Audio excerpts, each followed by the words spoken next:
సుమన్ టీవీలో మీ personal and business promotions కోసం కింది నెంబర్కి కాంటాక్ట్ చేయండి. ఆ ఊరికి ఆంజనేయ స్వామి వచ్చాడు.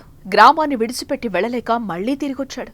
ఇదే మీరు నమ్మకపోయినా ఆ గ్రామస్తులు మాత్రం నిజమే అంటున్నారు. జడ్డంగి మడేరు వాగు సమీపాన మొన్న వచ్చిన వరదలకి ఇసుక పెరిగిపోయింది.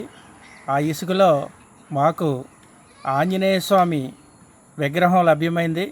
ఈ ఆంజనేయ స్వామి విగ్రహం లభ్యం అవడం మా జడ్డంగి గ్రామం యొక్క మంచి జరగడానికే సూచన అని చెప్పేసి మేము భావిస్తా ఉన్నాం. గ్రామానికి వచ్చిన స్వామికి పూజలు చేస్తున్నారు.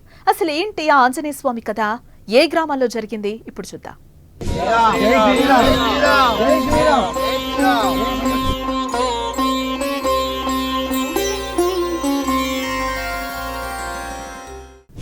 హిందూ దేవుళ్లలో ఆంజనేయ స్వామికి కూడా ఎంతో ప్రాధాన్యత ఉంది. రామ భక్తులు ఆంజనేయ స్వామిని భక్తితో కొలుస్తారు. అందుకే ఆ శ్రీరామమూర్తికి పరమ భక్తుడైన ఆంజనేయ స్వామి ఫోటో లేదా విగ్రహం లేని ఇల్లు అస్సలుండదు. ఆంజనేయ స్వామి ఆలయం లేని గ్రామం కూడా ఉండదు. అల్లూరి జిల్లాలో ఉన్న రాజవొమ్మంగి మండలం జడ్డంగి గ్రామంలో కూడా రహదారి పక్కన ఆ ఊరికి రక్షణగా ఓ ఆంజనేయ స్వామి విగ్రహం ఉండేది. గ్రామస్తులకు ఎలాంటి కష్టం వచ్చినా ఆ స్వామి తీరుస్తారని వారి నమ్మకం. ఎవరు ఊరు దాటి బయటకెళ్లినా ఆంజనేయ స్వామిని దండం పెట్టుకుని వెళ్లడం వారికి ఓ సెంటిమెంట్. అలాంటి గుడిని ఇటీవల హైవే పనులు నిమిత్తం తొలగించాల్సి వచ్చింది. దీంతో గ్రామస్తులంతా ఎన్నో రోజులుగా పూజిస్తున్న ఆంజనేయ స్వామి విగ్రహం రహదారిలో పోవడంతో చాలా బాధకు లోనయ్యారు. ఇలాంటి సమయంలో ఆ గ్రామంలో జరిగిన ఓ ఘటన ఆశ్చర్యానికి గురిచేసింది.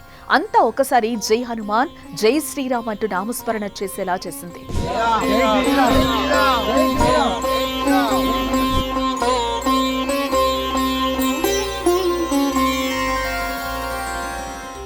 జడ్డంగి గ్రామ శివారున గల మడేరు వాగు పరివాహక ప్రాంతంలో శనివారం ఒక ఆంజనేయ స్వామి విగ్రహం దర్శనమిచ్చింది.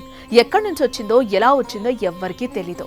కానీ వాగు ఒడ్డున ఇసుకలో నిల్చొని గ్రామస్తులకు నేనున్నా అనే ధైర్యాన్ని ఇచ్చేలా బంగారు రంగులో మిలమిలా మెరిసిపోతూ విగ్రహం ప్రత్యక్షమైంది. వాగు ఒడ్డుకు వెళ్లిన ఓ వ్యక్తి మొదట విగ్రహాన్ని చూశాడు. ఒక్కసారిగా భయపడిపోయాడు. వెంటనే ఫోటో తీసి స్టేటస్ గా పెట్టాడు. అనంతరం గ్రామస్తులకు తెలిపాడు. నేను డైలీ వెళ్ళినట్టు కూడా సరదాగా డ్యామ్కి వెళ్ళానండి, ఆనకట్టుకి. అలాగే ఆనకట్టుకి వెళ్ళాను. అక్కడి నుంచి ఒక మెరుపులాగా అనిపించింది నాకు. ఏంటని దగ్గరికి వెళ్ళి చూస్తుంటే ఆంజనేయ స్వామి విగ్రహం నాకు కనిపించింది. చాలా భయం వేసింది. 5 నిమిషాలు కూడా నాకు కళ్ళు ఏమి అసలు ఆనలేదు. నాకు అంతలా భయం వేసేసింది. మళ్ళీ 5 నిమిషాల తర్వాత మళ్ళీ నేను ఉన్న విగ్రహాన్ని దండం పెట్టుకొని మళ్ళీ ఉన్న గ్రామ ప్రజలకి అందరికీ ఇట్లా విగ్రహం ఉంది అని చిన్న స్టాటస్ లాగా నేను పెట్టాను. దానికి ఊరు జనం అందరూ వెళ్ళి ఉన్న టెంకాయలు కొట్టారండి దేవుడికి. ఇక వాగు ఒడ్డున విగ్రహం ఉందని గ్రామస్తులు తండోపతండాలుగా అక్కడికి చేరుకుని పూజలు మొదలెట్టారు. పసుపు కుంకుమ పూజలతో హనుమంతుణ్ణి అలంకరించి భక్తి శ్రద్ధలతో కొలిచారు. కొబ్బరికాయలు కొట్టారు. ఆ ఆంజనేయ స్వామియే తిరిగి తమ గ్రామానికి వచ్చాడని భావిస్తున్నారు.